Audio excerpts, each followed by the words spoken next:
다니엘서 2장 14절에서 23절까지 우리가 다 같이 합독하셨는데 오늘 말씀의 제목을 보시면 여러분들이 하나님의 전지하심과 전능하심이라고 되어 있어요.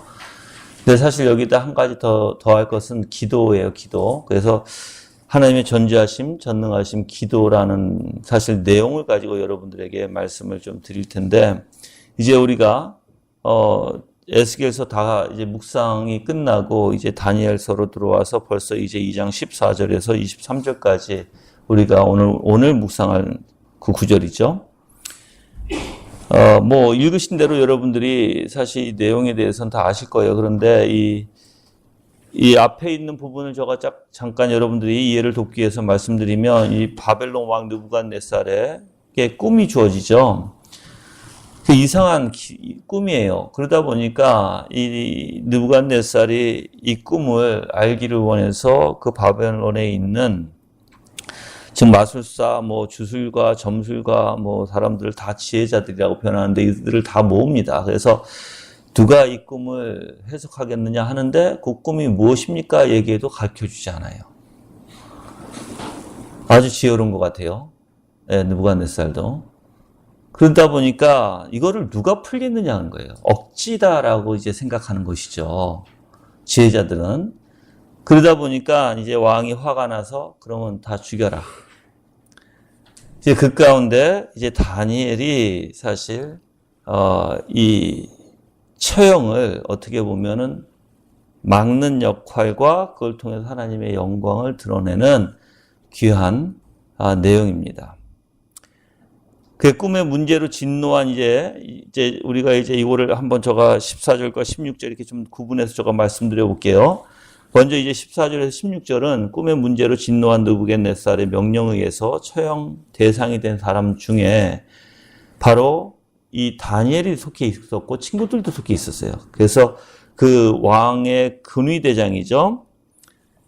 자치주청을 듣습니다. 그리고 느부갓네살을 뵙기를 원합니다. 그리고 자신이 꿈을 해석해 보겠다고 얘기합니다.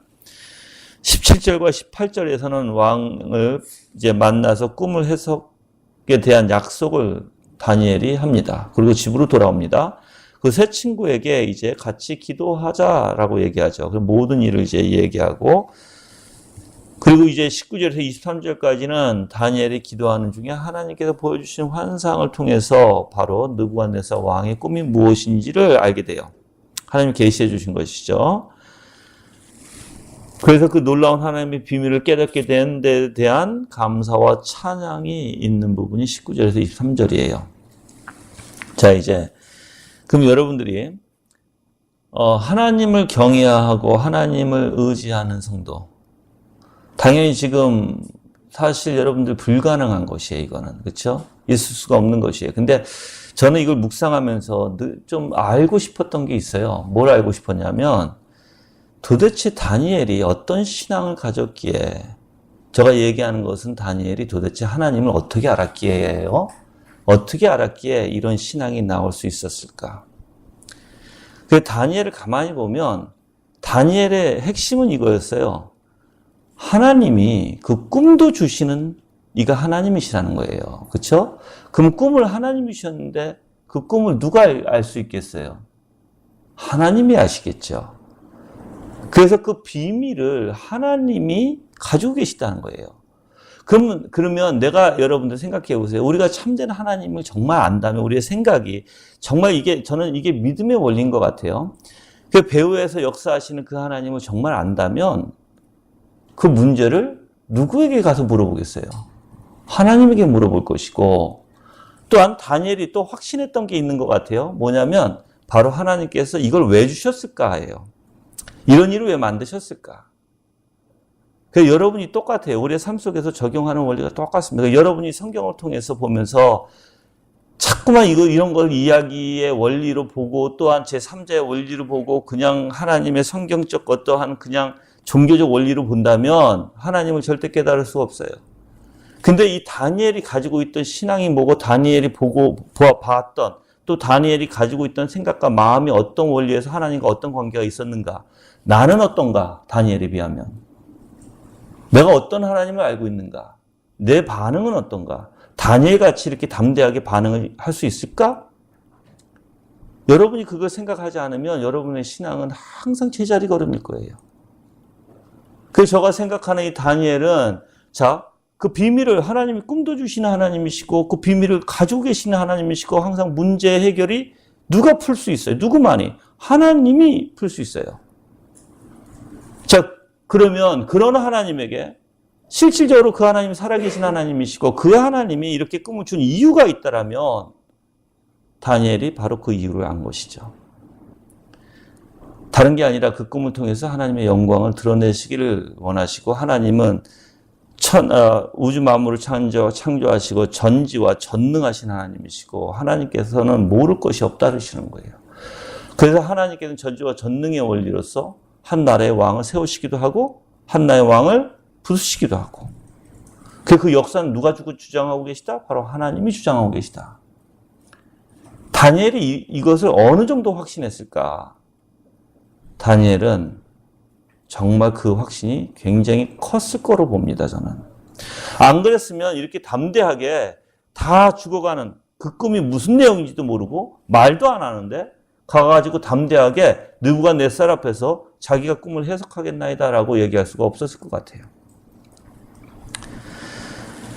그래서 하나님을 경외하고 의뢰하는 성도, 하나님 앞에 의지하는 성도는 어떠한 위기의 순간에도 기본적 바탕이 있습니다. 기본적 바탕이 뭐예요? 바로 하나님을 신뢰한다는 것이에요. 모든 역사를 주장하시는 그 하나님이시기에 하나님을 신뢰한다는 것이에요. 그래서 낙심하지 않습니다. 좌절하지 않습니다. 절대적 신뢰를 하나님 앞에 드립니다. 그리고 간구하게 돼요. 왜? 문제 해결은 누구에게 있기 때문에? 그 하나님에게 있기 때문에. 저는 이렇게, 그래서 이제 다니엘이 와서 친구에게 아주 상세하게 이야기하면서 거기에 대해서 같이 기도의 간구 요청을 하죠. 여러분들, 그래서 얼마나 기도와 같이 합심해서 하는 기도가 얼마나 중요하고, 다니엘은 저가 보면 하나님의 섭리에 그대로 흐름같이, 그러니까 여러분 물을 이렇게 흘려보내면 때로는 물살이 급할 때도 있고, 그쵸? 때로는 잔잔하면서 흘러갈 때도 있죠.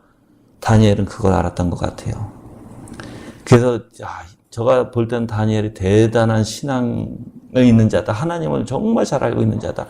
하나님의 섭리를 너무나 잘 꿰뚫고 있는 자다. 자, 여러분들, 제가 이제 설교에 이제 본격적으로 들어가기 전에 한 가지 더 이야기할게요. 제가 여러분들의 정말 영적으로 도움이 되기를 원해서 그래요. 제가 영적이라고 한다면 신비적으로 생각하지 마세요. 우리 교회는 신비를 가르치는 교회도 아니니까. 영적이라고 한다는 것은 여러분의 생각과 사고의 원리예요. 사상의 원리예요. 내 감정과 내 사고와 내가 생각하는 모든 것, 내 마음의 원리가, 그래서 모든 인격적 원리가 정말 무엇을 요구해야 되고 무엇을 바라야 되는가. 우리가 보통 예수 그리스도의 형상으로 닮아가라 이렇게 얘기를 하죠. 또한 우리가 하늘의 소망을 돌아 이렇게 합니다. 그 뜻이 무슨 뜻인지 여러분이 좀 아셔야 돼요. 우리가 하늘의 소망을 돌아 그러니까 여러분들이 생각하기에 그냥 막 하나님의 나라에 그냥 가고 싶은 그런 소망? 여러분들 그거에 앞서서 하늘나라에 가게 되면 하늘의 소망이 뭘 것 같아요, 여러분들? 온전히 예수 그리스도화하는 것이거든요. 온전히 내 생각과 내 마음이 온전히 모든 것이 예수 그리스도로 화돼서 내가 예수 그리스도의 형상으로 하나님이 기뻐하신 뜻대로 완전히 이루어지는 것이거든요. 그럼 이 땅에서도 여러분들이 그걸 바라야 돼요. 이 땅에서도 내 생각과 내 마음이 정말 그 하늘에 있는 것 같이 되기를 소망해야 돼요. 근데 사람들은 보통 내 생각과 내 마음의 어떤 내 사고의 원리, 내 감정의 원리조차도 하늘의 것으로 바라보지 못해요. 그냥 이 땅에서 지지고 볶고 그냥 열심히, 내가 볼 때는 막 그런 것 같아요. 어른들이 달리기를 할 때 그냥 큰 걸음으로 이렇게 뛰게 되면 아이들이 쫓아오기가 바빠서 막 아이들은 빠른 걸음을 하든지 뛰기도 해요. 그렇죠? 내가 볼 때는 여러분이 그렇다는 거예요. 여러분이 어떤 한 가지에 몰두해서 한 가지만 막 쫓는데 신앙은 여러분들 그걸 초월해야 돼요. 신앙은 하나님을 바라볼 때 관대해지게 되고 하나님을 바라볼 때 넓어지게 돼요. 우리 자신에게 갇혀있는 신앙은요, 매번 다리를 둥둥둥둥 굴면서 뛰어갈 수밖에 없는 신앙이 돼요, 여러분들. 그래서 조나단 에드워즈가 그런 얘기를 한 거예요. 내가 하나님을 묵상하고 하나님을 생각하고 하나님의 마음으로 가득 찰 때 내 시야가, 내가 생각하는 시야와 내 모든 인격적인 모든 원리가 얼마나 관대해지겠느냐, 얼마나 넓어지겠느냐. 창조 때 아담이 타락하기 이전에 그가 하나님과 같이 온전히 생각과 마음이 모든 것이 일치됐죠. 얼마나 넓은 마음을 갖고 있었으며, 얼마나 그 마음이 온유했으며, 얼마나 그 마음이 관대했으며. 근데 우리가 타락 이후에 전신으로 내 생각에, 좁은 생각에 갇혀서 내 자신만 바라보고 내 생각에 갇혀서 살아가는 것은 온전한 것이 아니라고 봅니다. 그래서 여러분이 정말 신앙생활을 하면 할수록 더욱더 성숙한 그리스도인들은요, 생각이 더욱더 넓어지게 되고요, 여러분의 자신의 중심에서 떠날 수밖에 없어요, 여러분들. 신앙이라는 거 그거예요. 십자가의 예수 그리스도와 못 박은 자라면 어떻게 내가 내 중심으로 내 생각의 기준으로 살아갈 수 있을까요? 못합니다. 우리의 가장 큰 문제가 그거예요. 항상 생각의 기준이 나예요, 나. 정말 하나님의 말씀을 갖다 대고 여러분이 말하는 내용을 한번 말씀을 가지고 한번 분석해 보자고요, 여러분들. 정말 내가 모든 말이 하나님의 말씀에 근거한 것인가? 근데 성경에서는 에스겔서 34장도 얘기하고, 에스겔서에 여러분들이 하나님께서 우리에게 주시는 은혜 언약이 있죠. 에스겔서 36장에 보면 24절서부터 얘기하면, 내가 너희를 열국 중에서 취해서 내고 열국 중에서 모아 데리고 고토에 들어가서 맑은 물로 너희에게 뿌려서 너희를 정결케 하되 곧 너의 모든 더러운 곳에서 모든 우상을 섬기면서 너희를 정결케 할 것이며, 또 새 영을 너희 속에 두어 새 마음을 너희에게 주되 너희 육신에서 굳은 마음을 제하고 부드러운 마음을 줄 것이며, 또 내 신을 너희 속에 두어 너희로 내 율례를 행하게 하리니 너희가 내 규례를 지켜 행하지니라. 하나님이 하시겠다는 거예요, 이거 여러분들. 우리가 할 수 없어요. 그래서 우리가 에레미야서 30장 33절에서도 하나님께서 어떻게 하신다? 새 언약에서는 우리 마음에 벌써 하나님의 말씀을, 하나님의 규례를 새겨주시겠다는 것이에요. 그럼 여러분들, 하나님의 말씀이 우리 마음에 새겨진다는 뜻이 뭘까요? 생각과 모든 말의 원리, 마음의 원리, 생각의 원리가 다 하나님의 말씀에 기본적으로 기준된다는 거예요, 여러분들.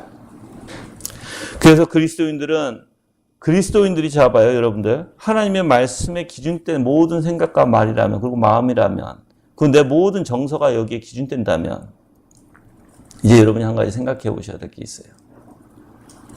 그런 사람들은 쉽게 이 세상에 살아가면서 어떠한 것을 판단하지 않습니다. 판단을 할지라도 공의로 판단합니다. 자기 기준에서 판단하지 않다는 거예요, 여러분들. 근데 우리는 그래서 여러분이 한번 점검해 보시라는 거예요. 제가 왜 이 얘기를 하냐면 전지성과 연관이 돼 있기 때문에 얘기를 하는 거예요. 오늘 말씀의 주제에 전지성과 연관돼 있기 때문에. 하나님이 여러분 중심을 모르실까요? 하나님이 여러분의 의도를 모르실까요? 그 의도와 동기와 목적을 모르실까요? 하나님이 여러분의 생각을 모르실까요? 다 하신 분이죠. 그럼 다 알고 계시는 하나님이시라면 여러분이 한 가지 생각해 보셔야 될 게, 과연 진정으로 그럼 나는 나를 알고 있는가예요? 나는 나를 알고 있는가?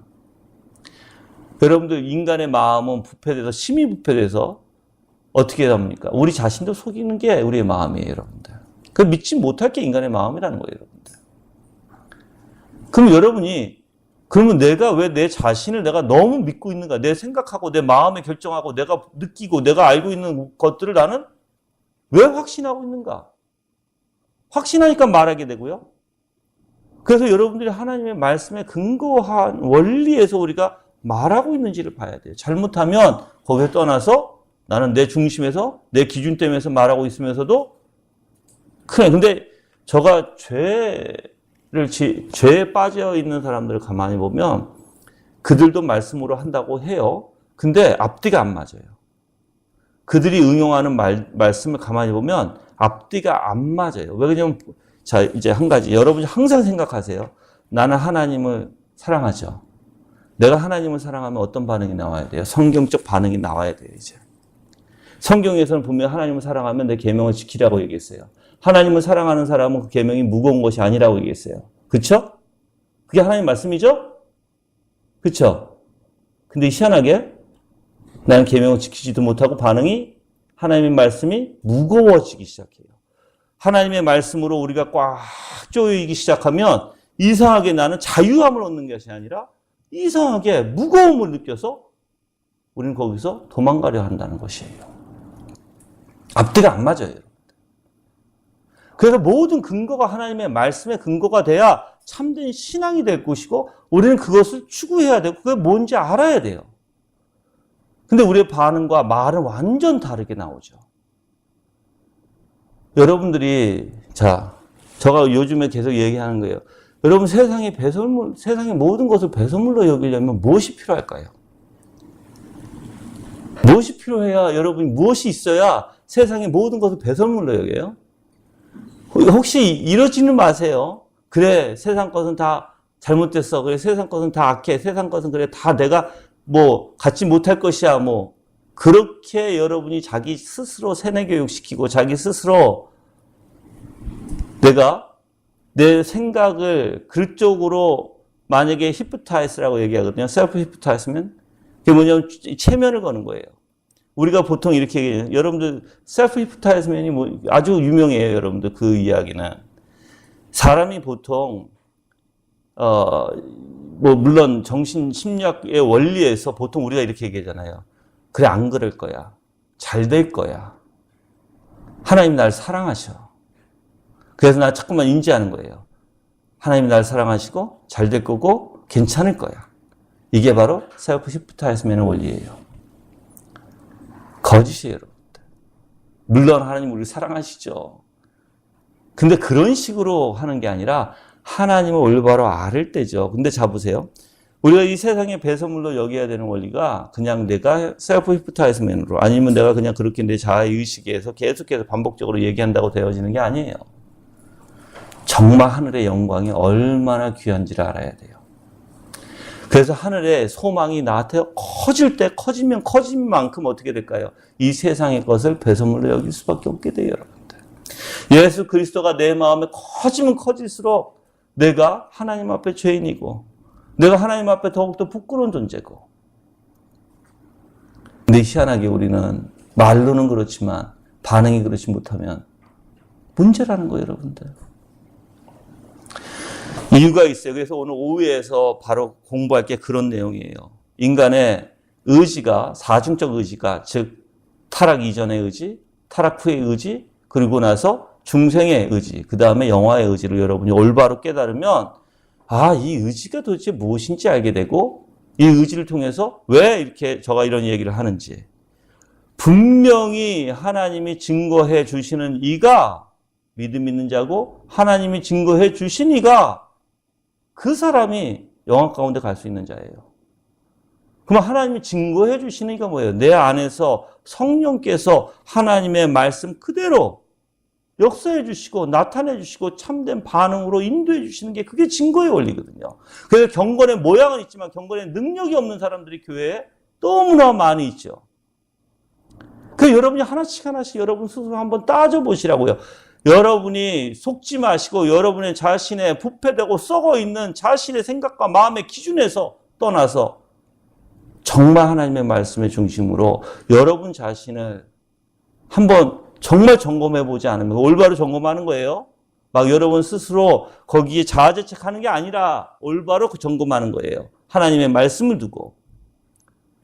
그럴 때 여러분이 잘못된 것이 나오게 되면 무릎 꿇고 주님 앞에 용서를 구하셔야 돼요.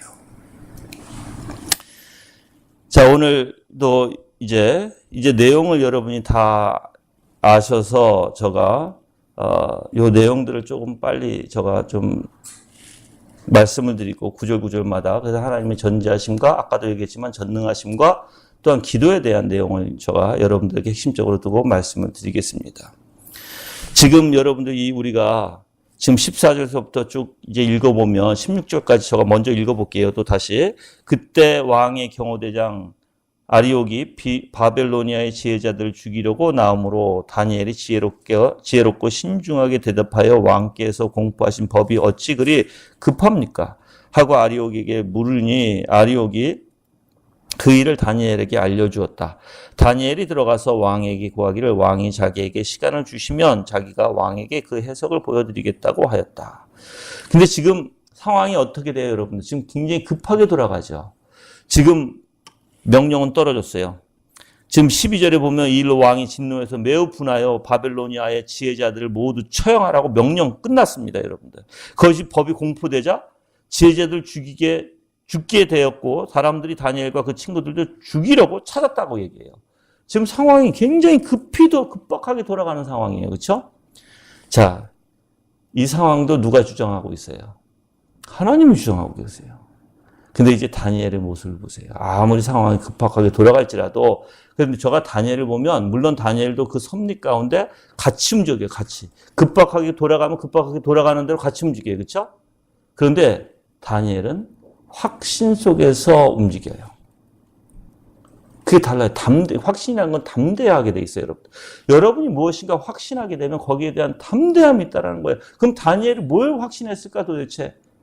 바로 하나님에 대한 확신이 있었다는 것이에요. 이 모든 섭리가 하나님이 주어주셨고 하나님께서 뜻하신 뜻이 있다는 거예요. 그래서 지금 절대적 하나님의 섭리에 따라 급히 움직이게 되고 자신의 목숨도 건지고 다른 지혜자들의 목숨도 건질 수 있는, 그래서 하나님의 영광을 드러낼 수 있는, 그래서 그 왕에게 전능하신 하나님이 어떤 하나님인지를 분명히 얘기할 수 있는 기회가 주어졌다는 것이에요. 이 일은 그냥 있는 것이 아니다. 여러분들, 여러분 삶 가운데 그냥 있는 일은 없습니다. 믿습니까? 믿으면, 왜 우리는 이렇게 문제 있을 때, 왜 상황 속에서 하나님을 바라보고 정말 하나님의 영광과 그 하나님의 뜻과 정말 하나님만 의지하는 그런 삶이 아니라 내가 모든 걸 결정하고 내 뜻대로 하고 내 방법대로 하고 다 내가 할까요? 그 발 동동 굴리는 것도 나하고. 여러분이 정말 믿으면 그 하나님이 선하신 하나님이라면, 그래서 여러분이 분명히 한 가지 점검하셔야 할 게 있어요. 하나님의 역사에는 분명히 두 가지로 나오는데 선과 악의 원리예요. 분명히 두 가지인데 하나는 뭐냐면 악인에게는 하나님께서 분명히 공의로 다스려 줄 것이고, 또한 그 공의를 통해서, 그래서 내가 이 공의도 얘기했어요, 여러분들 올바로. 여러분이 공의라는 걸 정결케 하는, 정결성이라는 거예요. 정결케 하는 원리예요. 그래서 여러분들 히브리서에는 두 가지, 공의로 쓰이는 단어가 두 가지가 나옵니다. 하나는 정결의 원리. 그래서 하나님께서 시간을 두고 그들을 계속해서 돌아올 수 있도록 유도하는, 그래서 인도하시는 원리가 하나 있고, 하나는 정말 심판, 정의의 원리가 하나 있어요. 그게 우리가 이제 성경에서 볼 때는 그냥 공의로 표현되지만 분명히 히브리 단어에서는 두 가지로 나오게 돼요. 심판으로 나오는 단어는 떨어지면 어떻게 돼요? 이제 하나님 진짜 그걸 죽이시는 거예요. 정의가 떨어졌으니까. 근데 이제 공의가 되면 어떻게 되냐면 하나님께서 기회를 주세요. 기회를 주셔서 이제 마지막 남유다도 여러분들 얼마나 기회를 많이 주셔서 선지자를 보내시고 마지막에 1년 8개월 동안 성을 바벨로니아 사람들이 쌓게 하고, 그래서 아무도 못 들어가게 하고 나오지도 못하게 하고, 근데 기근까지 있어. 그래서 자기 자신들이 너무 비참해. 자기 자식을 잡아먹을 정도로. 그러면 돌아와야죠. 그게 하나님이 주시는 기회거든요, 그게. 그럼 돌아와야 되는데, 근데 돌아오지 않아요. 바로 여러분들, 지금 상황도 분명히 뜻이 있다는 거예요. 이 다니엘이 봤을 때 분명히 뜻이 있다는 것입니다. 그래서 바벨론의 지혜자들과 다니엘이 죽임을 당할 수밖에 없는 상황에서 어떻게 보면 갑자기 예상치 못했던 상황이 발생했죠. 근데 참 다니엘이 참 지혜롭다라는 것을, 그래서 이제 우리가 1절, 14절에 보면 다니엘이 지혜롭고 신중하게 대답하여라고 얘기해요. 바로 이렇게 지금 여러분들, 이상하게 흐름은 이상하게 가고 있어요. 흐름은 지금 다 죽이는 거로. 그래서 이상하게 이 섭리의 흐름이 가고 있는데, 거기서 중간에 딱 서서 이 흐름을 하나님의 것으로 딱 잡고 가는 사람이 누구예요, 이제? 바로 다니엘이라는 거예요. 자, 이제 여러분이 상황을, 제가 지금 이렇게 말씀드리지만 정말 어떤 상황일지라도 다 하나님 앞에 굳게 서는 사람은요, 그 상황이 아무리 악한 상황일지라도 딱 굳게 하나님을 의지하고 서는 사람은 그 상황을 하나님의 중심으로 딱 잡고 트는 사람이에요, 여러분들. 자, 튼다는 건 뭐 내가 힘이 있어 틀어야 아니에요. 그게 아니라 하나님의 뜻과 하나님의 섭리를 깨닫고 하나님이 어떻게 이 가운데 영광을 드러내실까, 어떠한 뜻이 있으실까, 그것을 깨닫는 사람이 그대로 하나님의 뜻대로 행할 때 그 흐름이, 섭리의 흐름이 어떻게 돼요? 바로 진리로 따라오게 되는 것이에요, 여러분들. 굉장히 중요해요. 그래서 여러분이 왜 굳게 서야 된다는 말 얘기죠. 아무리 섭리가 악할지라도 여러분들, 여러분이 하나님의 뜻대로 하나님의 영광을 드리기 위해서 딱 굳게 서서 하나님의 어떠한 뜻이 있는지 그거 알고 여러분이 움직이기 시작하면 분명히 하나님은 그 안에 계시고 그걸 역사하시고 그걸 주장해 주시고 그대로 하나님의 뜻대로 인도하시는 거예요.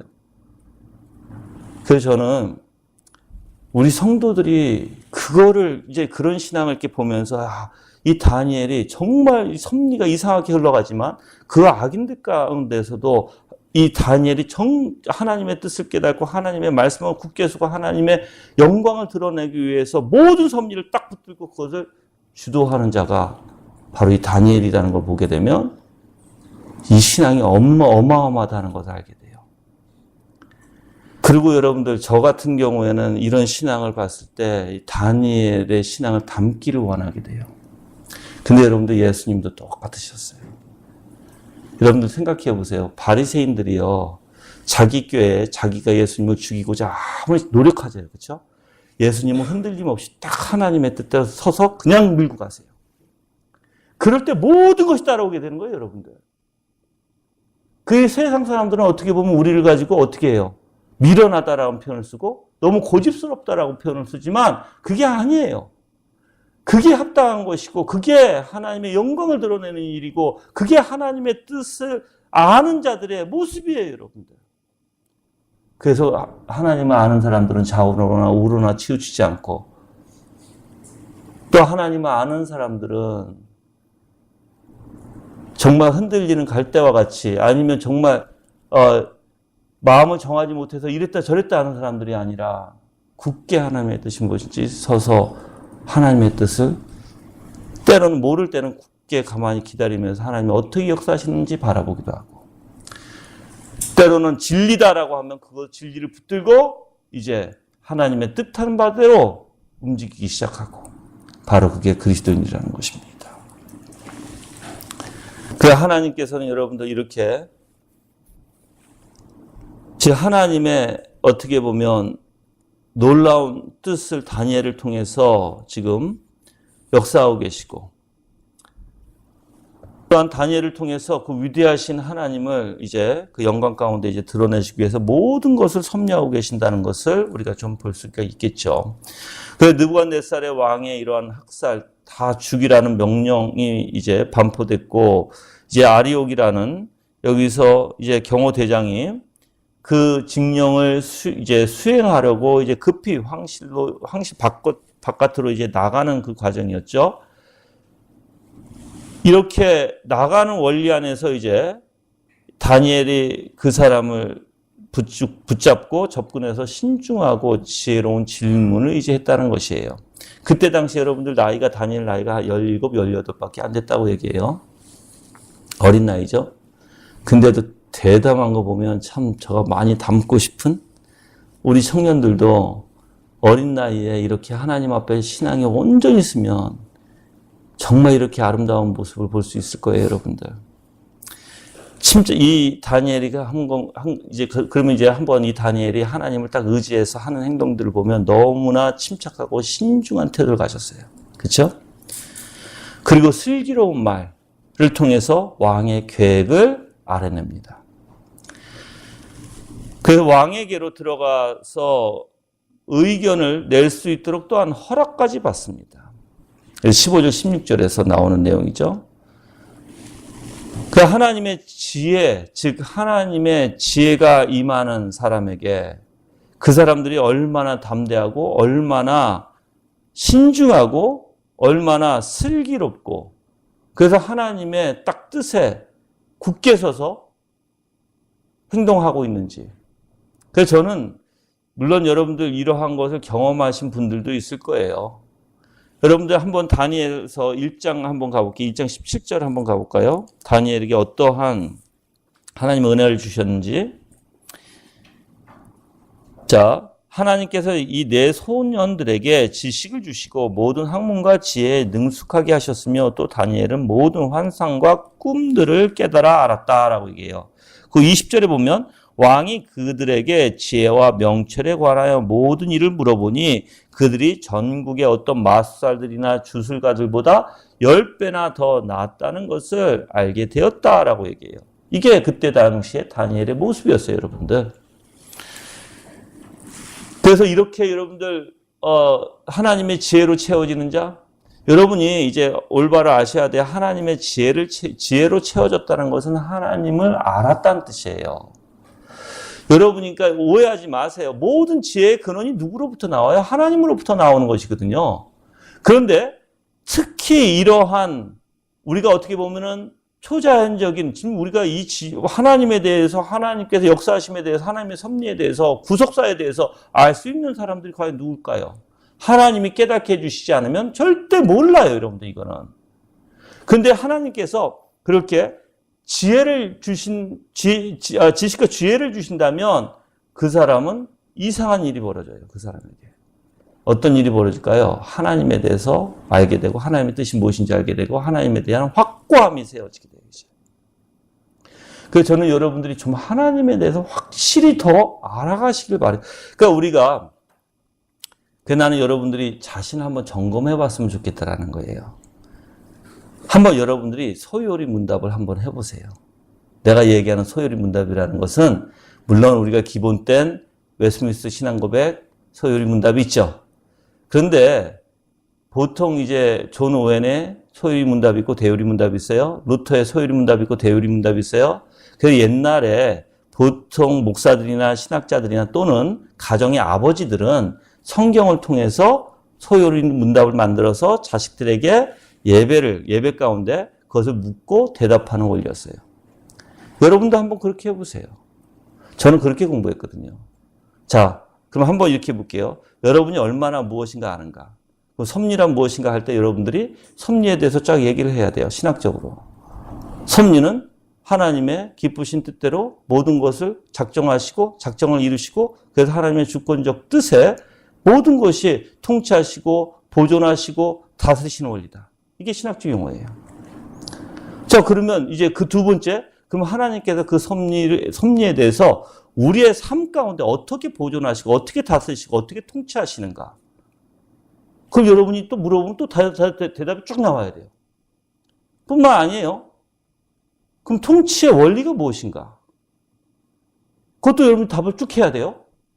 그렇게 계속해서 우리가 보통 그래서 소유 문답이나 이런 문답들을 보면 계속해서 질문해서 답을 하고 반론까지 제기하고 반론에 대한 답까지 내는 게 여러분들이 하셔야 될 일이에요. 여러분이 생각하기에 목사님 그거는 신학자들이나 하지 또 목사님들이나 하지 나 같은 성도에게 평신도가 그거 뭐가 필요합니까? 절대 여러분들 그렇게 생각하지 마세요. 여러분들이 하나님을 사랑하는 사람은요, 하나님을 알게 돼 있고 하나님을 알려고 더 공부하게 돼 있고 하나님께서 계속해서 여러분들에게 그런 지혜를 주실 것이고 하나님을 알면 알수록 하나님의 뜻을 알 것이고 이렇게 다니엘에게 그런 지혜가 충만했다는 것은 하나님을 알았다는 뜻이에요, 여러분들. 자, 다윗도 여러분들 이러한 문제가 있을 때 골리앗과 싸울 때 어땠어요? 평정심을 가졌죠. 아주 차분하게. 똑같아요, 지금. 이상하게 하나님의 신이 임한 자들에게는 이상하게 당당하고 담대함이 있어요, 이상하게 여러분들 그들에게. 그리고 침착성이 있어요, 여러분들. 그 여러분이 어떤 힘든 상황 가운데서도 정말 하나님만 의지한다면 모든 판단이 내 스스로 하는 것이 아니라 하나님의 말씀에 근거를 둘 것이고 또한 그들의 마음의 평정을 찾을 것이고 또한 담대해질 것입니다. 그래서 우리가 이제 제가 이렇게 표현했어요. 하나님의 뜻을 아는 사람들의 내면의 원리는 항상 담대함이 있고 또한 그 하나님의, 그럼 왜 담대함을 얻는가 하고 제가 이제 문답을 달게 되면 그들이 하나님이란 분이 어떤 분이신지 알아서 담대해진다는 거예요. 알았기에. 자, 그러면 하나님이 어떤 분이신지 깨달은 사람은 어떨까요? 담대한 뿐만 아니라 그분을 의지하겠죠. 그분이 어떤 분인지 아니까.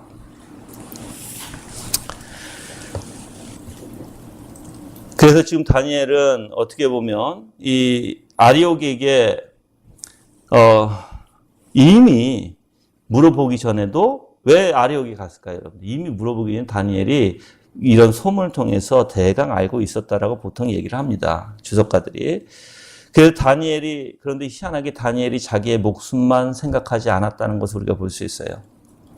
만약에 다니엘이 자기의 목숨만 생각했으면 어떻게 보면 자기가 도망갔던지 뭐 자기가 조치를 취하겠지만 지금 다니엘의 문제는 뭐냐면, 그래서 여러분이 그럼 믿음의 사람들은 항상 하나님 앞에 중심된 사람들은요, 상황을 볼 때 항상 자기를 생각하지 않아요. 자기가 우선이 아니에요, 여러분들. 뭐가 우선일 것 같아요? 지금 보세요. 다니엘도 죽어요. 모든 지혜자들이 다 죽어요. 지금 긴 바퀴 돌아가는 상황에서 다니엘이 뭐가 중심이었을 것 같아요? 살아나는 게 중심이었을까요? 내가 살고 저 지혜자들도 살고 그게 중심이었을까요? 아니에요. 하나님의 영광이에요. 이 일을 통해서 어떻게 하나님의 영광을 드러낼까? 그 영광이 드러낼 때 다니엘이 살고 바로 저 지혜자들이 살게 되는 것이에요. 똑같아요, 여러분들. 여러분의 어떤 문제가 있을 때, 어려움이 있을 때 자꾸만 그 문제에 빠져서 문제를 해결하려고 하다 보면 하나님의 영광을 볼 수도 없고 하나님의 영광을 드러낼 수도 없어요. 그게 아니라 문제가 우선이 아니라 문제의 해결은 바로 하나님의 영광 가운데 있다는 걸 여러분 꼭 아셔야 돼요. 그게 바로 문제 해결의 답이에요, 여러분들. 그래서 이 다니엘의 생각 자체는 자기의 개인적인 안위를 먼저 생각하지 않았습니다. 아무리 위협을 무릅쓰고라도 바로 그 하나님을 알았기에 떳떳하게 지금 경호대장에게 가서, 아리옥에 가서 지금 물어보게 된 것입니다. 여러분들 지금 도망가야 할 사람이 다니엘이에요. 왜냐하면 지혜자들 다 죽이라고 명령했으니까 다니엘이 지혜자였거든요. 그럼 죽여야 되는데 하나님이 어떻게 하셨어요? 생각해 보세요, 여러분들. 그런 거 생각 안 하고 읽으세요. 성경을 읽을 때. 생각해 보시라고요. 지금 왕이 아리옥에 가서 다 죽여버렸어요. 명령 내렸어요. 그럼 나오는데 다니엘이 있어. 그럼 너부터 가지고 죽이겠죠. 근데 희한하게 다니엘은 거기에 대해서 무서워하지 않았던 것이에요. 내가 얘기했지만 그 하나님의 섭리를 알았고 하나님의 뜻을 알았고 하나님께서 누구 마음에까지 주장해 주시는 거예요. 경호대장 아리옥의 마음과 생각까지 주장해 주시는 하나님을 알았다는 거예요. 아무리 여러분들 악한 자들을 두려워하지 마세요. 아무리 그들의 생각이 악하고 아무리 그 마음이 악하더라도 다 누구의 손에 있어요? 하나님의 손에 있어요, 여러분들. 그러면 여러분들이 그 상황을 여러분들이 이제 전개를 해서 한번 생각해 보시면 정말 하나님은 놀랍다라고 감탄하지 않을 수가 없죠. 그 다니엘이 어떻게 저런 믿음을 가지고 저렇게 담대하게 나올까? 여러분들 이거는 이야기가 아니에요. 실질적으로 있었던 일입니다. 그럼 다니엘이 사람이고 우리도 사람이라면 당연히 하나님의 그 역사는 지금도 변함없거든요. 그럼 여러분이 이런 것을 예수 그리스도도 그러셨고 정말 모든 믿음의 사람들이 다 그러셨어요. 특히 우리가 너무나 이런 것에 대해서 아름답게 볼 수 있는 지금 다니엘의 너무나 아름다운 마음과 아름다운 정신과 정말 그가 뚜렷하게 하나님 앞에서 서 있는 그러한 생각과 마음을 본다면 닮아가려고 해야 돼요. 너무 아름다우니까. 너무 어떻게 보면 너무 완벽해요, 여러분들. 모든 상황이 지금. 아무리 상황은 어려울지라도 그 상황을 다스리시는 하나님을 알았기에 굽히지 아니하고 지혜로운 말로 모든 것을 다 현명하게 처리하는 그 다니엘. 여러분, 예수님도, 저는 이걸 묵상하면서 예수님에 대해서 많이 묵상을 했습니다. 예수님도 아무리 사람들이 예수님에게 와서 말로 예수님을 시험하고 어떤 흠을 잡으려고 할지라도 예수님은 절대 말려들지 않으셨어요. 다 굳게 서서 오직 진리의 말씀만 전했을 뿐이고 그 상황에 따라서 흔들리지 않으셨다는 거예요, 예수님이. 지금 이렇게 하나님께서는 이 다니엘을 보호해 주심을 우리가 볼 수 있죠. 그래서 오히려 이런 상황을 통해서 하나님께서 다니엘을 사용하시는 것도 다니엘은 알았다는 것입니다. 그래서 아레옥에게 나아가서 아레옥에 물어볼 수 있도록, 그래서 아레옥의 마음과 또한 왕의 마음까지 여러분들 다스려 주시는 그 하나님을 여러분이 정말 보셔야 돼요. 저는 여러분이 믿음의, 우리가 이제 어저께 통나무대학에서도 이제 배웠듯이 정말 믿음이라는 것은요, 내가 지금 당장 죽을지라도 하나님께서 나를 정말 훈련을 30년, 40년 시키실 수 있어요. 그런데 어떠한 한 사역을 단 하루만 시키려고 3, 40년을 훈련시킬 수 있어요. 그런데 그 사역을 딱 했을 때 바로 내가 죽을 수 있습니다. 그건 우리가 역사적으로 봐도 그건 다 증명된 사실이잖아요. 그렇죠? 자, 그러면 근데 이제 여러분이 어떤 마음을 가져야 되냐면, 내가 지금 단 하루만 살지라도, 그리고 내가 30년 내가 하나님 앞에 훈련받을지라도 지금 이 하루 정말 그 하나님을 확신하자는 거예요. 그 하나님을. 정말 그 하나님을 확신해서 내 생각과 내 마음 그리고 내 모든 힘을 그 하나님 앞에 드리자. 내 뜻대로 하는 게 아니에요, 여러분들. 하나님의 뜻에 따라 움직이는 자가 되자는 거예요, 여러분들. 단 하루만이라도. 그래서 그분만을 의지하자는 거예요, 여러분들. 사실 믿음의 사람들은 그렇게 삽니다. 자기가 죽고 살고의 그 모든 문제는 하나님 앞에 맡깁니다. 내가 단 하루를 살지라도 하나님 앞에 정말 하나님의 보시기에 영광된 삶, 하나님의 영광을 이 땅에 드러내기 위해서 얼마나 몸소리치고 얼마나 몸부림치는지. 그래서 이 아리옥이 다니엘이 알 수 있도록 다 모든 걸 상세하게 말해줍니다. 다니엘은 그 말을 듣고서 이제 왕의 경노와 더불어서 사실 왕의 무지함, 무모함을 깨달을 수 있었죠. 그 일로 인해서 이제 모든 이 나라의 모든 지혜자들이 억울하게 죽임을 당하는 것을 이제 공정하지 못하다고 판단했다는 것입니다. 이제 이게 핵심이에요. 다시 한번 제가 말씀드릴게요. 다니엘이 그 무엇을 정확하게 알았을까? 하나님이 어떤 하나님? 하나님은요, 억울하게 죽임을 당하는 것을 싫어하신다. 그리고 공정하지 못한 판단 싫어하신다.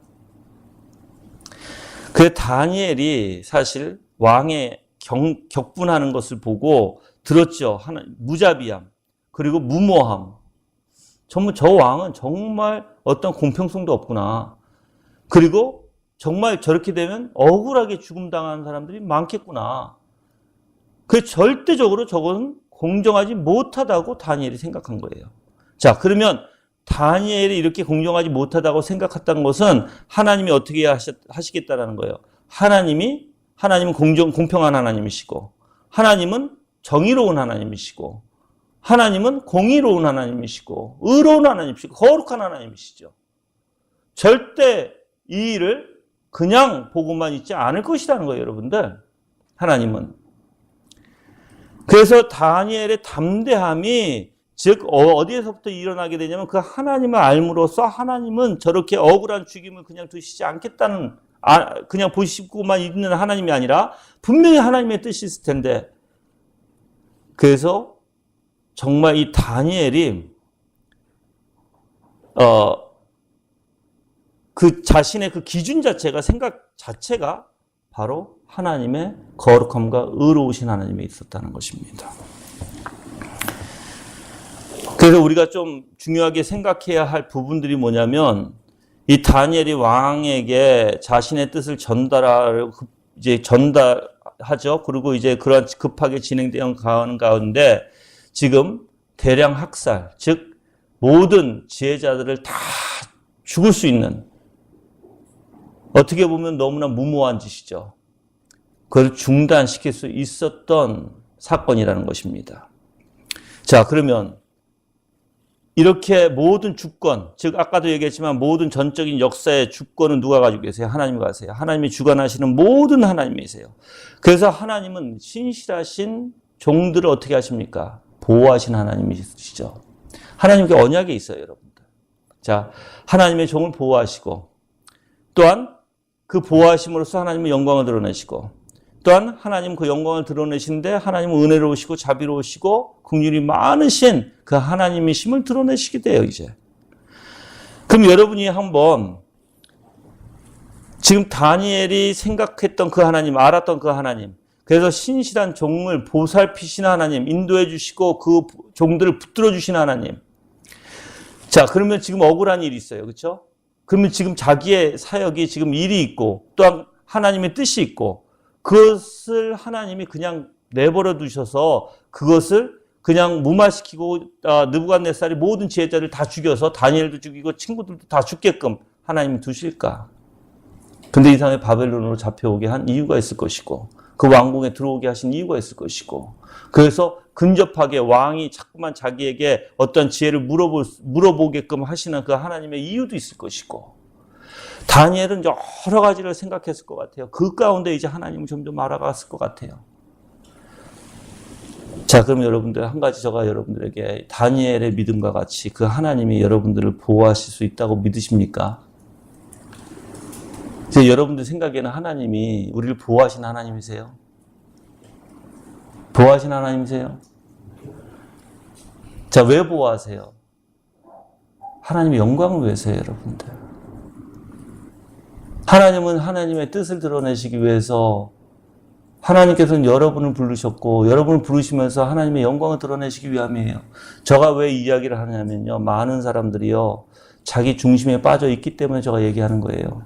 하나님이 부르신 이유가 뭐라고요? 하나님의 영광을 위해서라고요. 근데 우리는 생각하기에 다 뭐라고 생각합니까? 하나님 나를 사랑해서 내가 이상하게 귀중한 사람이 돼. 하나님의 형상이 있지 않으면 여러분 귀중한 사람이 되지 않아요. 성경에서 하나님 모르는 사람은 짐승과 같다고도 얘기합니다. 여러분이 성경에서 하나님을 믿지 않고 의지하지 않는 영혼들의 어떻게 표현하고 있는지 보셔야 돼요. 근데 하나님께서 귀중하게 생각하는 건 바로 우리 안에 있는 하나님의 형상이에요, 여러분들. 그게 존 오웬이 얘기한 것이에요. 저 존 오웬이 얘기한 거 그대로 얘기하는 거예요. 그 형상이 귀하기에 그 형상을 누구에게도 줄 수 없기에 하나님이 많은 인간들 중에 그런 내가 너는 내가 선택해서 그 영광을 드러내시겠다는 거예요. 그게 하나님의 주권적 기쁘신 뜻입니다, 여러분들. 근데 우리는 우리의 생각에 갇혀서 누가 중요하다고 자꾸만 생각하는 거예요. 내가 중요하다. 내 감정도 중요하고 내 뜻도 중요하고 내 생각도 중요하고 다 내가 중요하다는 거예요. 아니에요, 여러분. 여러분이 중요한 게 아니라 하나님의 영광이 중요하고 하나님이 중요한 거예요, 여러분들. 그러다 보니까 우리는 다 어떻게 하려고 합니까? 계속해서 내 뜻을 표출하려고 하고 내 의견을 표출하려고 하고 오히려 여러분들 내가 이번 주에도 얘기한 바가 있어요. 계속해서 이상하게 사람들은요. 내가 안에 있는 내 안에 이렇게 내 뜻을 자꾸만 중요시 여기고 하나님의 뜻보다 내 어떠한 상황 속에서 나를 중요시 여기게 되면 내 의견도 중요하게 되죠. 그 남들이 나한테 이제 서운하게 하면 그것도 이제 싫어하게 되죠. 다 내가 중요하니까. 그런데 희한하게 그런 것이 다 죄거든요. 그런 것이 다 죄예요. 근데 이제 한번 여러분들에게 물어볼게요. 그런 죄가 정말 나를 괴롭히고 있는가 지금? 왜냐하면요. 많은 사람들이 죄를 짓고 있지만 죄가 괴롭지가 않아요. 하나님의 어떻게 보면 하나님의 보좌를 끌어내려서 내가 그 자리에 앉고 내가 하나님을 경멸하고 하나님을 싫어하고 하나님을 욕하고 그런데도 희한하게 나는 거기에 대해서 아무렇지 난 나의 죄에 대해서 너무나 관대해지는 거예요. 그게 문제예요, 여러분들. 죄는 관대해질 수가 없어요. 여러분의 기준에서 이야기하는 모든 것이 관대해질 수가 없다고요, 여러분들. 여러분의 생각은 중요하지 않습니다. 내가 분명히 얘기하지만. 하나님의 말씀이 중요한 거예요. 그게 하나님의 말씀이 여러분을 살리는 길이고요. 그래서 우리의 그리스도인들은 전적으로 하나님의 중심이 되려면 나를 버려야 되고 나를 십자가에 하나님 예수 그리스도와 같이 못 박아야 되고요. 내가 중요한 게 아니라 정말 내 안에 예수 그리스도가 사신 것 같이 그 믿음으로 사는 거예요, 여러분들. 자, 그럼 예수님이 내 안에 계시고 내가 그 예수님 믿는 믿음으로 산다면 생각해 보세요. 예수님이 자기 자신을 중요히 여겼어요? 아니에요. 예수님은 온전히 하나님을 아버지를 사랑할 게 아버지의 뜻을 중요하게 여긴 거예요. 아버지의 영광을 가장 중요하게 여긴 거예요, 예수님은. 그럼 내 안에 예수님이 계시면 나도 그렇게 닮아가야지. 내가 예수 그리스도와 연합했다면 그렇게 닮아가야지. 왜 우리는 자꾸만 내 뜻이 그렇게 중요할까요? 내 생각이 왜 이렇게 중요할까요? 하나님께서는 이 다니엘을 통해서 지금 사형에 어떻게 보면은 처형하는 것을 일시적으로 중단을 하셨고, 또한 다니엘은 희한한 말을 해요. 16절에서. 자, 자기에게 시간을 주시면 자기가 왕에게 그 해석을 보여드리겠나이다 하고 하였더라고요. 너무나 확신 있는 말이에요, 여러분들. 너무나 확신 있기에 분노에 찬 느부갓네살의 분노가 가라앉을 정도로 그 말투가 너무나 확실했다라는 거예요, 여러분들. 그래서 느부갓네살은 다니엘이 말한 것을 동의했고 분명히 너는 할 수 있다라고 어느 정도 생각했을 수 있다는 것입니다. 그래서 이 처형은 당분간 지금 중지 상태죠. 그러고 나서 이제 다니엘이 어떻게 합니까? 17절에 그 후에 다니엘이 자기 집으로 가서 자기 친구 하나냐와 미사엘과 아사랴에게 그 일을 알려주고요. 다니엘 자신과 그 친구들이 다른 바벨로니아 지혜자들과 함께 처형당하지 않도록 그 은밀한 것에 대하여 하늘의 하나님께 긍휼을 구하게 하였다. 저는 여러분들 이게 바로 이제 지금 두 번째로 제가 얘기하는 기도가 어떻게 해야 되는가. 이제 여러분이 저는 여러분들 다른 거 다 아실 거예요. 기도는 어떻게 해야 된다. 하나님의 뜻대로 기도해야 된다. 다 할 거예요. 자, 이제 제가 아더 핑크가 여러분들 제가 이제 청교도 칼럼에 한번 뒤에 보세요. 저기 주보에 이 글은 여러분들이 아마 못 본 글일 거예요. 왜냐하면 제가 이제 읽는 책에서 이제 기도 부분에 대해서 아더 핑크가 얘기하는 이제 영문으로 됐죠. 당연히 그걸 이제 제가 번역해서 이제 놓은 거라서 청교도 칼럼에 항상 나오는 거는 항상 제가 번역해서 올리는 거예요. 여러분이 한번 읽어보면서 중요하게 생각하면 돼요. 자, 읽어보면 대부분의 그리스도인들은 하나님으로부터 조금밖에 기대하지 않으며 따라서 조금밖에 받을 수밖에 없고 따라서 조금 받는 것에 대해서 거의 만족하지 않는다. 기도에 대한 내용이에요. 아더 핑크가 얘기하는 거예요. 자, 내가 기도하는 거 하나님으로부터 조금밖에 기대하지 않아요. 그리고 조금밖에 그래서 받을 수밖에 없고 따라서 조금 받는 것에 대해서 나는 만족하지 않는다. 두 번째는 이제 이게 두 가지인데 보통 그리스도인들이 가지고 있는 기도는 하나님께 나아가 내가 원하는 것을 구하고 하나님께서는 내가 구하는 것을 주시기를 기대하는 생각이 지배적이다. 그러나 이러한 기도는 가장 불명예스럽고 퇴폐적인 개념이다. 이러한 개념은 하나님을 우리의 종으로 생각하는 것이다. 우리는 하나님께 명령하고 우리의 쾌락을 들어달라고 하는 것이며 우리의 욕망을 채워달라고 하는 것이다. 하지만 이러한 것이 기도가 될 수 없다. 기도는 하나님으로부터 오는 것이다. 즉 하나님께 나의 필요를 말씀드리고 하나님께 헌신하는 것이며 하나님께서 하나님 보시기에 가장 좋은 방법대로 역사하도록 주님의 뜻에 맡기는 것이다. 이게 기도예요. 자, 여기에 이제 다니엘이 한 기도에 이상하게 특별하게 초점을 둘 수 있는 기도가 있습니다. 내용이 뭐냐면 바로 18절이에요. 18절에 뭐라고 얘기하냐면 은밀한 것에 대하여 하늘의 하나님께 긍휼을 구하게 하였다라고 얘기해요. 긍휼을. 자, 사실 여러분들 이 18절에는요. 기도 제목이 크게 두 가지가 있어요. 하나는 느부갓네살 왕의 은밀한 꿈의 내용을 알고 그것을 정확하게 해석하는 것이고요. 다른 하나는 다른 지혜자들을 비롯한 자기 자신들의 목숨이 보존되게 하는 것이에요. 그래서 기도 제목이 두 가지였다는 것이에요. 은밀한 꿈에 대한 내용을 해석하는 거 정확하게, 그리고 다른 지혜자들을 비롯해서 자신들의 목숨을 보존될 수 있도록. 여러분들 이제 제가 전지에 가기 전에 먼저 아까도 얘기했지만 이제 긍휼함을 구하는 원리를 가볼게요, 여러분들. 다니엘이 기도가 담대하게 무엇인가 요구하는 기도가 아니었어요. 하나님 앞에 겸손하게 낮아져서 하나님께 하나님의 뜻을 구하는 것이었습니다. 자, 그래서 여러분들이 당연히 다니엘이 이렇게 구하는 것은 당연히 억울하죠. 어떻게 억울해요?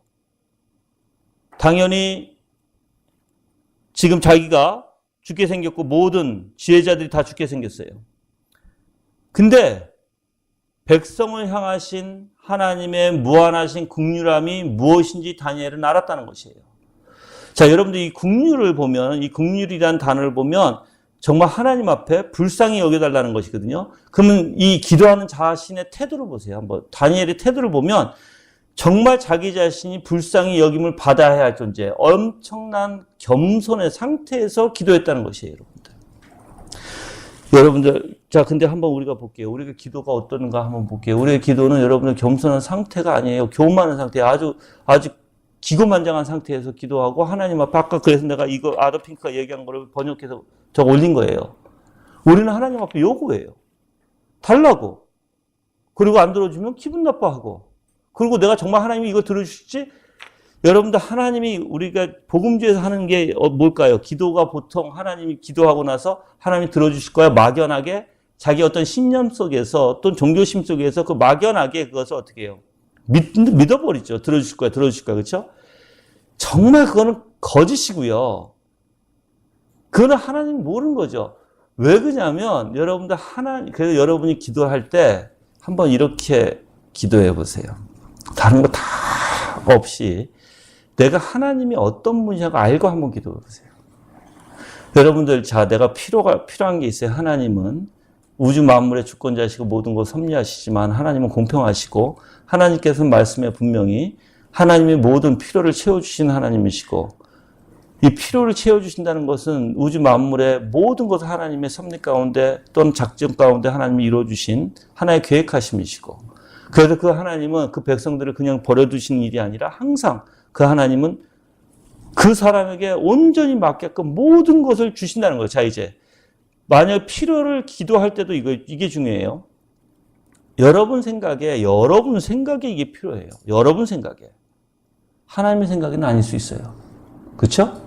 그럼 그걸 내 생각에는 이게 필요한데 하나님 생각이 아닐 수 있거든요. 그럼 내 생각을 누구에게 맞춰야 돼요? 하나님께 맞춰야 되는 거예요. 여러분이 필요하다고 해서 이걸 강구하고 이걸 계속해서 붙드는 게 아니에요, 여러분들. 즉, 내 생각을 하나님 앞에 맡기고 하나님의 뜻에 두는 것입니다. 정말 하나님 그래서 우리가 교만이 뭔지 아세요? 교만이. 저 교만을 공부하다가 그 중에 단어가 눈에 확 들어온 게 있었어요. 2가지였는데, 물론 많은 내용 중에 딱 2가지가 내 눈에 확 들어온 게 있었는데, 하나는 우쭐감을 갖는 거예요. 또 하나는 만족하지 못함. 예. 그래서, 교만이라는 게 만족하지 못하게 되면 우리는 어떨까요? 내 욕망을 채우려고 하죠, 욕심은. 또한 내가 조금 안다고 왜요? 우쭐해지죠. 저한테 그 2 단어가, 많은 단어가 있었지만 눈에 확 들어왔던 단어가 그거예요. 그 하나님은 어떤 하나님? 하나님의 백성을 긍휼히 여기신 하나님. 그걸 정말 믿는다면 이제 여러분이 그걸 확신한다면 여러분의 말투가 달라질 것이고 기도 내용이 달라질 것이에요. 항상 하나님 앞에 내가 어떠한 자로? 겸손한 자로. 나는 나를 불쌍히 여겨주소서 하고 기도할 거예요, 여러분들. 그 마음 가지고. 긍휼함이 여러분들 왜 여러분들 긍휼히 여기는 사람, 그 사람은 나한테 긍휼을 구하는 사람은 마음이 어때야 돼요? 가난해져야 돼요. 겸손해져야 돼요. 그래서 나를 불쌍히 여기소서, 나를 긍휼히 여기소서 할 수 있는 것이에요. 근데 기도가 내가 무엇인가 얻어야 될 것 같이, 내가 주장할 수 있는 것 같이 절대 여러분들 할 수 없습니다. 우리가 좀 비교를 좀 해볼게요, 여러분들. 바벨론의 점술가들, 바벨론에 있는 지혜자들을 보면 지혜자들이 뭐라고 얘기했죠? 이제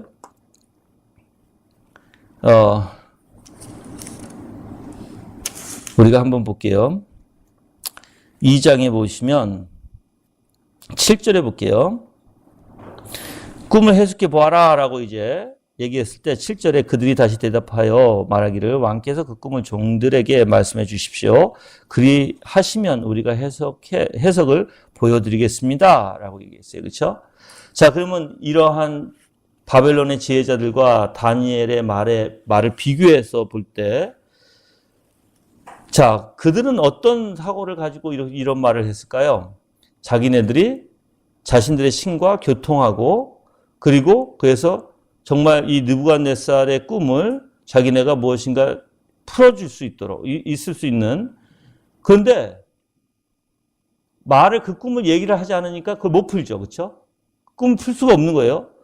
그래서 이제 그들이 뭐라고 얘기하냐면 11절에 볼게요. 왕께서 물으신 것은 희한한 일이니 육체와 함께하지 않는 신들 외에 그것을 왕께 보여줄 사람은 없습니다라고 얘기해요. 자, 근데 이상하게 다니엘은 뭐라고 얘기했을까요? 다니엘은 이제 시간을 주시면, 왕이 자기에게 시간을 주시면 자기가 왕에게 그 해석을 보여드리겠나이다 라고 얘기해요. 너무나 다른 생각을 갖고 있는 것 같아요. 바벨론의 지혜자와 다니엘은 하나님을 의지해서 그 은밀한 것을 주신 이도 하나님이시오, 그걸 아는 이도 하나님이시오 주셨기에 그 하나님 앞에 자기가 시간 달라는 거 자기가 물어보겠다. 그래서 완벽하게 하나님의 그 계시를 받을 수 있다고 굳게 믿었던 다니엘입니다. 그 다니엘이 어떻게 보면은 다른 사람들까지 생각하고 그 다른 사람들의 목숨까지 구하려고 했던 것은 당연히 하나님의 속성인 바로 사랑에서 비롯된 것입니다. 믿지 않고 우상 숭배하는 사람들까지도 여러분 잘못 생각하지 마세요. 이제 우리가 잘못 생각하면 그래 이 사람도 우상 숭배하는 자고 다른 신을 섬기는 자인데 하나님이 이 사람들까지 보호하시고 이 사람까지 구원해 주시는가? 그거 아니에요, 여러분. 절대 그런 거 아니에요. 지금 아까도 제가 말씀드렸지만 왜 하나님께서 다니엘에게 왜 이들까지도 살려주시는 이유가 무엇인가? 우상 숭배를 하는 자들이 하나님 살려두시지 않아요, 여러분들. 근데 왜 살려두신가? 아까도 얘기했지만 부당하고 억울하게 죽임을 당하는 사람들을 보호해 주시는 하나님이기 때문에 그래요. 그들이 아무리 우상 숭배할지라도 여러분들. 우상 숭배에 대한 건 분명히 대가를 치를 수밖에 없어요, 그들은. 하나님 심판하세요, 그거는.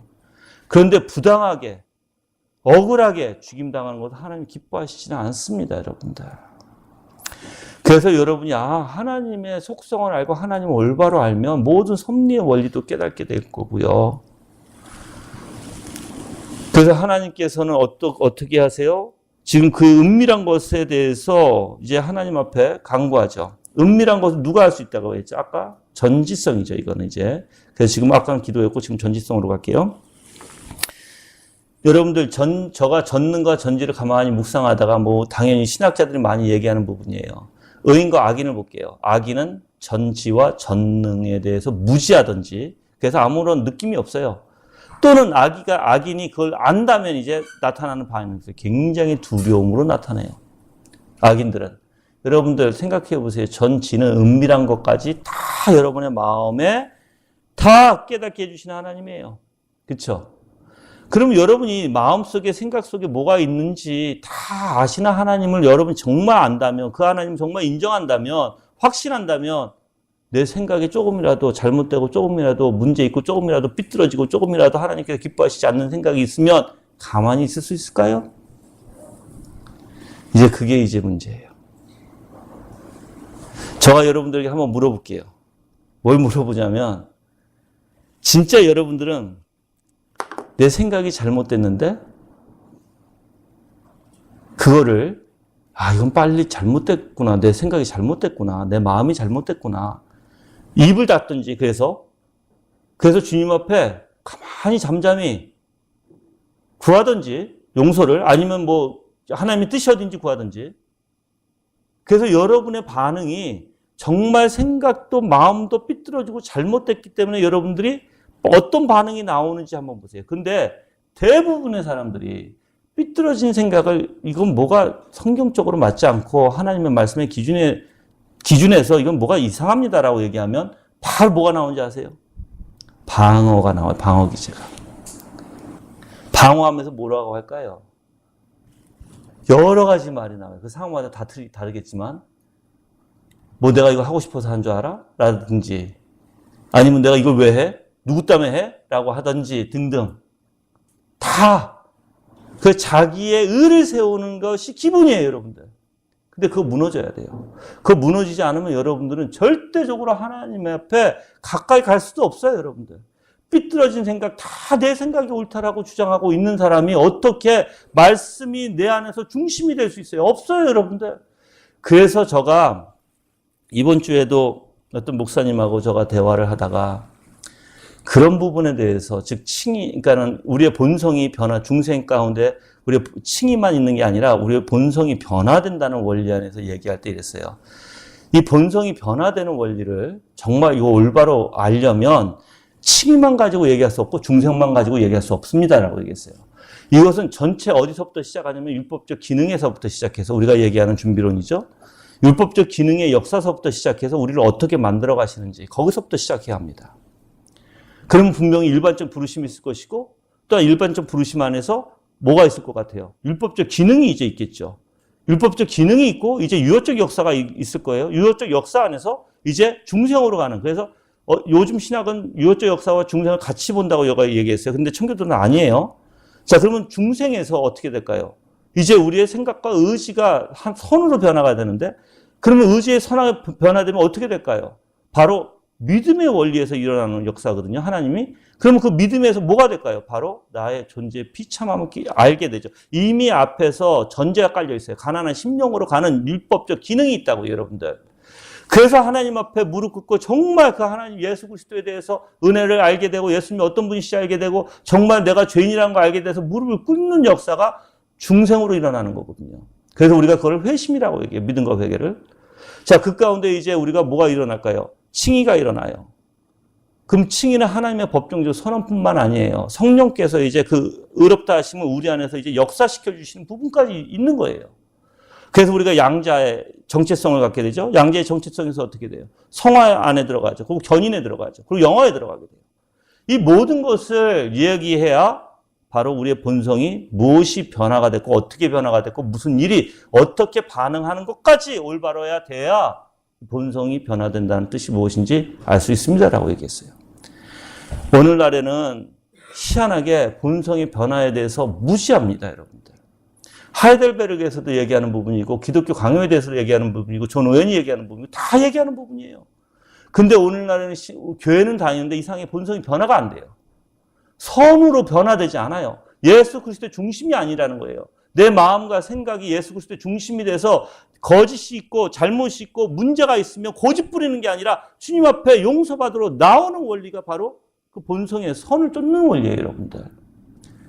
본성이라고 해서 그래서 우리가 지난주에도 배웠지만 이제 능력이 없는 거예요, 우리에게는.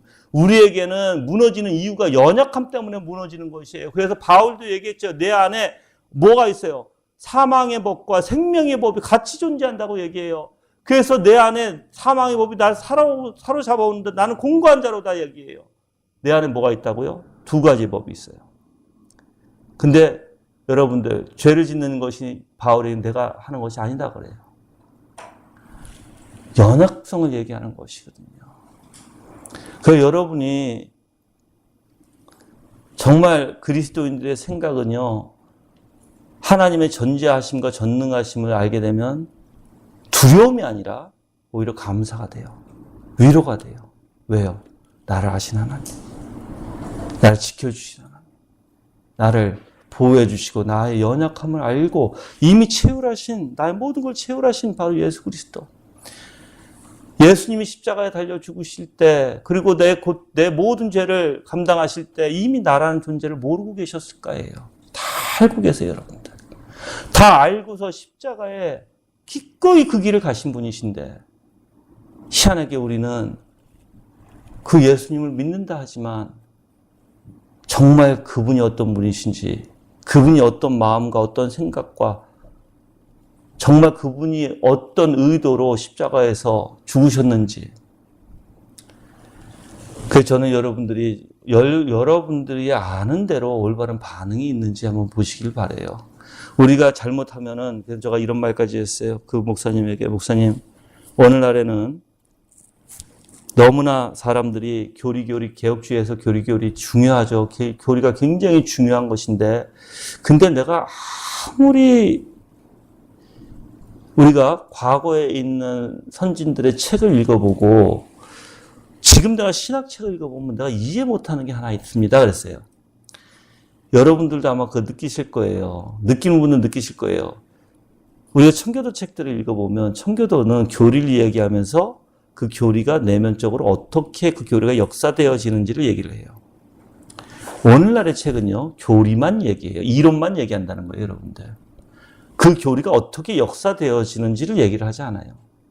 여러분이 개혁주의 성령론 존 오웬 것을 읽어보면 그 오웬이 이렇게 얘기해요. 가장 고상한 지식, 가장 높은 지식이 내 안에서의 역사하시는 그 성령의 역사를 깨닫고 죄가 어떻게 역사하고 성령께서 어떻게 은혜의 역사가 어떻게 되는지를 아는 것이 가장 고상한 지식이라고 얘기해요. 옛날부터 그걸 가르쳐 왔다는 것을 쭉 설명을 해요, 여러분들. 근데 오늘날에 존 오웬 시대도 그것이 없어졌다고 한탄합니다. 그래서 제가 그렇게 얘기했어요. 목사님, 이게 뭐가 문제입니다. 왜 청교도들이나 옛날에 교부들의 글을 읽고 어거스틴 글을 읽어만 봐도 칼빈의 글을 읽어만 봐도 내면의 역사, 그 교리가 어떻게 우리 안에서 역사되어지는지를, 그래서 여러분들 비피케이션과 모리피케이션 알죠? 즉 살림과 죽임이란 뜻이에요. 그게 뭐가 살림과 죽임? 다 내면의 역사를 얘기하는 거거든요. 칼빈도 그걸 얘기했는데 왜 오늘날에는 그것을 얘기하지 않고 그냥 이론적 교리만 얘기합니까? 근데 이론적 교리만 얘기해서 여러분 절대 깨달칠 거 없어요, 여러분들. 깨달지를 못합니다, 여러분들. 그래서 오웬이 내면에 길이 있는데 그 길을 올바로 잡아주지 않으면 그 사람은 참된 진리를 알지 못한다고 얘기해요. 이론만 가지고 여러분 우리가 변화되는 게 아니에요. 절대로 변화될 수가 없어요. 저는 여러분들이 이제 마지막으로 얘기하고 끝낼게요. 왜 하나님께서 이렇게 계시를 주시는가? 먼저 그걸 하면 여러분들 하나님이 여기서 볼 때는 그 은밀한 것을 어떻게 하십니까? 은밀한 것을 하나님이 드러내 주세요. 그 이유가 있어요. 하나님 전지하시고 모든 것을 알고 계시고 전능하셔서 못할 것이 없으신 하나님이고 모든 문제 해결은 바로 하나님께 있음을 우리가 알 수 있죠. 그런데 이 다니엘이 하는 행동이 있습니다. 그렇게 깨달았을 때 하나님을 찬양해요. 하늘의 하나님을 찬양합니다. 하늘의 하나님이 뭐예요? 하늘의 하나님은 알지 못하는 게 없으시고 모든 걸 주장하시고 모든 걸 다스리신 하나님, 우리와 다른 하나님이라는 것이에요. 우리가 다르다는 것이에요. 그래서 여러분들이 원래 계시라는 이렇게 은밀한 것을 드러내셔서 얘기해 주신 것이 계시죠. 이 계시라는 것은 뭐냐면 바로 하나님을 나타내는 것인데, 하나님은 여러분들에게 주실 때 절대로 이건가 저건가 그렇게 주시지 않아요. 만약에 여러분이 무엇인가 우리가 이야기하는 야다라는 단어를 쓰고 기노스코라는 단어를 써서 알다, 하나님을 아는 것을 깨닫다라고 할 때 여러분 지식적으로 알아요? 그거 아니에요. 절대 그렇지 않아요. 분명히 그 단어는 어떤 의미로 써져 있냐면 무엇인가 내가 알면 행동으로 나와요. 그리고 여러분 무엇인가 그걸 알잖아요? 확실해요, 그게. 그래서 하나님을 계시해 주시면 여러분들 우리는 하나님께서 흐지부지하게 주시는 하나님이 아니라 어떻게 해요? 풍성하게 확실히 주시는 하나님을 믿으시길 바랍니다. 그래서 이 하나님이 어떻게 해요? 바로 응답을 받은 다니엘이 하나님을 찬송하고, 그 찬송할 때 이렇게 얘기하죠. 다니엘이 말하죠. 20절에 하나님의 이름은 영원부터 영원까지 송축하여라. 이는 지혜와 권능이 그분에게 있기 때문이다. 그분은 때와 기한을 바꾸시고 왕들을 펴기도 하시고 세우기도 하시며 지혜로운 자들에게 지혜를 주시고 총명한 자들에게 지식을 주신다. 다 누구의 주권이라고요? 하나님의 주권이라고요. 역사를 누가 관리하신다고요? 하나님이 하신다고요. 그분은 깊고 숨겨진 일들을 드러내시고 어둠 속에 있는 것도 아시며 또 빛이 그분과 함께 관다.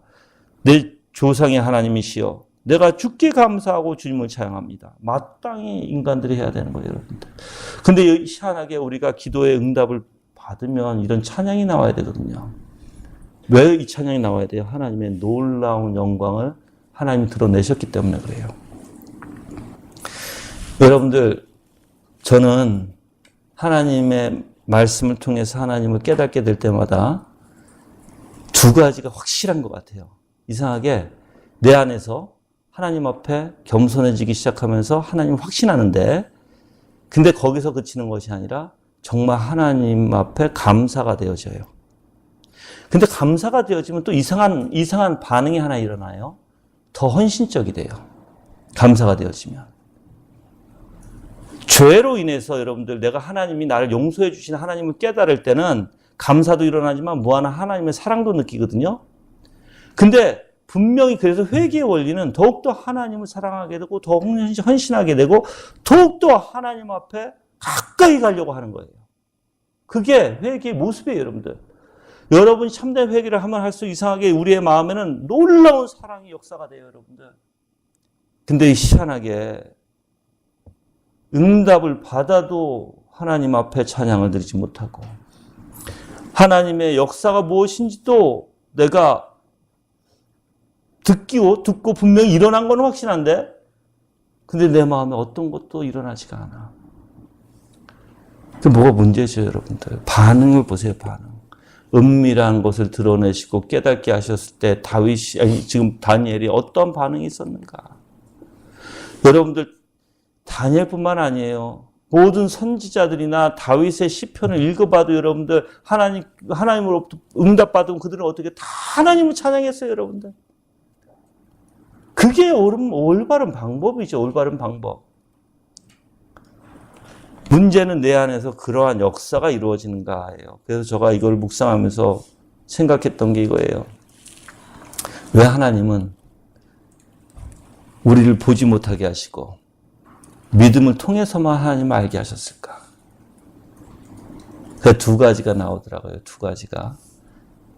하나는 전적으로 주님만 의지할 수 있도록. 모르니까. 내가 아무것도 모르니까. 내 앞날 한 찹도 우리는 내다볼 수 없으니까. 오직 주님만. 그리고 내 의지로, 무슨 노력으로 이 믿음이라는 것을 가질 수 없도록 하신 이유가 있다라는 것이죠. 그래서 우리는 하나님이 주셔야 갖는 것이지 내 노력으로 절대 가질 수가 없어요. 거기는 또 한 가지 답이 나와요. 왜 그럼 우리의 노력 가질 수 없는가, 믿음이? 바로 너무 귀하신 예수 그리스도의 값으로 따지지 못하니까. 내 노력으로 얻을 수 있는 분이 아니니까. 우주 만물을 다 바꿀지라도 예수 그리스도와 바꿀 수가 없으니까. 그 무한한 가치가 있으신 분을 우리에게 내가 노력한다고 줄 수 있어요? 뭐죠, 여러분들? 그래서 하나님의 주권으로, 하나님의 사랑으로, 하나님의 은혜 가운데 우리에게 주시는 것이에요. 저는 여러분들이 정말 하나님은 측량치 못한 일, 찾지 못한 일, 추적할 수 없는 일, 숨겨질 수 없는 일들이 하나님 앞에는 아무것도 없어요. 다 드러나게 돼 있어요. 여러분 자신 숨기지 마시고. 그래서 저는 여러분이 때로는 내가 생각했던 것을 적어놓던지 녹음을 해놓고 나중에 1주일, 2주일 후에 다시 한번 들어보세요. 그러면 때로는 그 생각들이 공부하고 나면, 성경 공부하고 나면 그런 생각들이 얼마나 무모한 생각들이었는지를 알게 될 거예요, 여러분들. 정말 어둠 가운데서도 모든 것을 다 알고 계시고, 정말 항상 하나님의 진리 가운데 모든 것을 진리 안에서 확실히 알고 계신 그 하나님. 그 하나님을 찬양하시길 바랍니다. 예. 정말 그 하나님만이 우리 하나님이시고, 그 하나님을 내가 의지하고 그 하나님을 확신할 때, 그 하나님이 내 하나님이 될 때 내가 그 하나님 앞에 더욱더 평안을 가질 수 있고 그 하나님을 의지할 수 있는 것입니다. 이제 다 같이 합심으로 기도하시는데, 진정 우리가 하나님의 은혜 가운데 하나 되게 하시고 정말 우리가 하나님을 깨달아 더욱더 하나님을 찬양할 수 있는 그리스도인이 되게 해달라고 다 같이 간구하는 시간 갖겠습니다. 기도하시겠습니다.